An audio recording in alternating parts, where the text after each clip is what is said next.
Madame Bovary. Madame Bovary, originally published as Madame Bovary.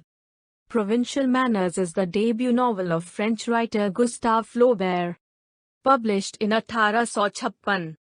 The eponymous character lives beyond her means in order to escape the banalities and emptiness of provincial life. Plot summary. Madam Boveri Normandy में रोएन शहर के पास प्रांतीय उत्तरी France में जगह लेता है। Charles Boveri एक शर्मीली, अजीब तरह से कपड़े पहने हुए किशोरी हैं जो एक नए स्कूल में पहुंचते हैं, जहां उनके नए सहपाठियों ने उसे उपहास किया है। चार्ल्स दूसरी चिकित्सा डिग्री के लिए अपना रास्ता संघर्ष करते हैं और सार्वजनिक स्वास्थ्य सेवा में एक अधिकारी डी संते बन जाते हैं। वह उस महिला से शादी करता है जिसे उसकी मां ने उसके लिए चुना है। अप्रिय लेकिन माना जाता है कि समृद्ध विधवा है लोइस द बुक। वह उस गांव में एक अभ्यास बनाने के लिए तैयार है। एक दिन चार्ल्स मालिक के टूटे पैर को स्थापित करने के लिए एक स्थानीय खेत का दौरा करता है और अपनी मरीज की बेटी एम्मा रोल्ट से मिलता है। एम्मा एक सुंदर, कवितात्मक रूप से तैयार युवा महिला है जिसने एक कॉन्वेंट में अच्छी शिक्षा प्राप्त की है। लोकप्रिय उपन्यासों को पढ़ने से प्रेरित लग्जरी और रोमांस के लिए उनकी एक शक्तिशाली तड़प है। चार्ल्स तुरंत उसके लिए आकर्षित होते हैं और अपने रोगी को आवश्यकतानुसार कहीं अधिक बार दौरा करते हैं, जब तक कि हेलोइस की ईर्ष्या यात्राओं के लिए रुकती नहीं है। जब हेलोइस अप्रत्याशित रूप से मर जाता है, चार्ल्स एम्मा को बयाना से पहले एक सभ्य अंतराल की प्रतीक्षा करता है। उसके पिता अपनी सहमति देते हैं और एम्मा और चार्ल्स शादी करते हैं। उपन्यास का फोकस एम्मा में बदल जाता है। चार्ल्स का मतलब अच्छा है लेकिन प्लॉडिंग और अनाड़ी है। वह और एम्मा मार्क्विस डी एंडरविलियर्स द्वारा दी गई एक सुरुचिपूर्ण गेंद में भाग लेने के बाद एम्मा अपने विवाहित जीवन को सुस्त पाती है और उदासीन हो जाती है। चार्ल्स ने फैसला किया कि उनकी पत्नी को दृश्यों में बदलाव की जरूरत है और अपने अभ्यास को योनविले के बड़े बाजार शहर में ले जाता है। पारंपरिक रूप से री शहर के साथ पहचाना जाता है डंडा। वहां एम्मा एक बेटी बर्थे को जन्म देती है, लेकिन मातृत्व एम्मा को निराशा साबित करती है। वह लियोन डुपुइस के साथ मुग्ध हो जाती है, एक बुद्धिमान युवा व्यक्ति जो वह योनविले में मिलती है। लोन एक कानून छात्र है जो साहित्य और संगीत के लिए एम्मा की प्रशंसा साझा करता है और उसका सम्मान देता है। एक समर्पित पत्नी और मां के रूप में अपनी आत्म छवि को बनाए रखने के बारे में चिंतित, एम्मा लोन के लिए अपने जुनून को स्वीकार नहीं करती है और चार्ल्स के लिए अपनी अवमानना को छुपाती है, जिससे उसकी पुण्य के विचार से आराम मिलता है। लोन एम्मा के स्नेह पाने की निराशा करता है और पेरिस के लिए अपनी पढ़ाई जारी रखने के लिए रवाना होता है।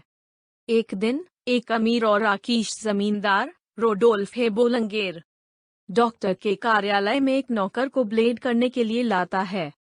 वह एम्मा पर अपनी आंख डालती है और कल्पना करती है कि उसे आसानी से बहकाया जाएगा।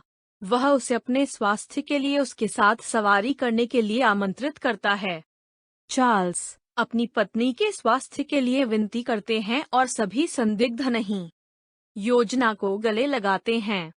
एम्मा और रोडोल्फी एक चक्कर शुरू करते हैं। वह अपनी रोमांटिक फंतासी से भस्म हो गई, खुद को अविवेकी पत्रों और अपने प्रेमी के दौरे से समझौता करने का जोखिम उठाती है। 4 साल बाद वह जोर देती है कि वे एक साथ भाग जाते हैं।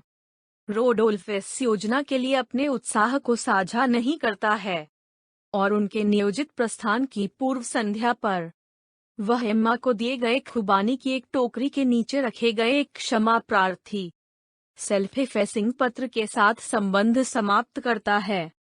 झटका इतना महान है कि एम्मा मृत्यु से बीमार पड़ती है और संक्षेप में धर्म में लौटती है। जब एम्मा लगभग पूरी तरह से ठीक हो जाती है तो वह और चार्ल्स और प्रमेय चार्ल्स के आग्रह पर पास के रुएन में भाग लेते हैं। उस शाम को किया जा रहा काम गेतानो डोनिजेटी का लूसिया डी लैमरमूर था। जो वॉल्टर स्कॉट के 1819 ऐतिहासिक उपन्यास द ब्राइड ऑफ लैमरमूर पर आधारित था। ओपरा एम्मा के जुनून को फिर से जागता है और वह लेओन को फिर से मुठभेड़ करती है, जो अब शिक्षित और रुएन में काम कर रही है। ओपरा में भी भाग ले रही है। वे एक चक्कर शुरू करते हैं, जबकि चार्ल्स का मानना है कि वह पियानो सबक ले रही है। एम्मा हर हफ्ते शहर में लियो से मिलने के लिए यात्रा करती है, हमेशा एक ही होटल के एक ही कमरे में, जो दोनों अपने घर के रूप में देखने के लिए आते हैं। प्रेम प्रसंग पहली बार में उत्साहित है, लेकिन लोन एम्मा की भावनात्मक ज्यादतियों से ऊब जाता है और एम्मा लोन के बारे में महत्वाकांक्षी हो जाती है। एम्मा लग्जरी सामान और कपड़े के लिए अपनी कल्पना को चालाक व्यापारी ल्यूरिक्स से क्रेडिट पर की गई खरीद के साथ लिप्त करती है, जो चार्ल्स की संपत्ति पर वकील की शक्ति प्राप्त करने की व्यवस्था करती है। विडंबना यह है कि वह जो कपड़े खरीदती हैं वह पहले से ही 1857 में फैशन से बाहर हैं, जब पुस्तक प्रकाशित होती है।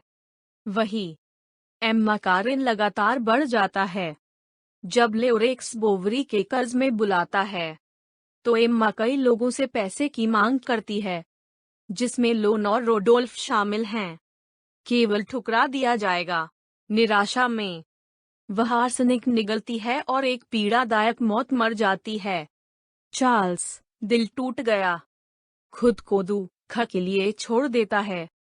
एम्मा के कमरे को एक मंदिर के रूप में संरक्षित करता है और उसकी याददाश्त को जीवित रखने के लिए उसके दृष्टिकोण और स्वाद को गोद लेता है। अपने आखिरी महीनों में वह अपनी संपत्ति बेचकर काम करना बंद कर देता है और रहता है। उनकी शेष संपत्ति लेओरेक्स का भुगतान करने के लिए जब्त कर ली गई है। जब वह रोडोल्फे और लायन के प्रेम पत्र पाता है, तो वह अच्छे के लिए टूट जाता है। वह मर जाता है और उनकी छोटी बेटी बेर्थे को अपनी दादी के साथ रखा जाता है, जो जल्द ही मर जाता है। बरथे तब एक गरीब चाची के साथ रहता है, जो उसे कपास मिल में काम करने के लिए भेजता है। पुस्तक स्थानीय फार्मासिस्ट हुमाइस के साथ समाप्त होती है, जिन्होंने चार्ल्स की चिकित्सा पद्धति के साथ प्रतिस्पर्धा की थी, योनविले लोगों के बीच प्रमुखता प्राप्त की थी और उनकी चिकित्सा उपलब्धियों के लिए पुरस्कृत किया गया था। सारांश का अंत।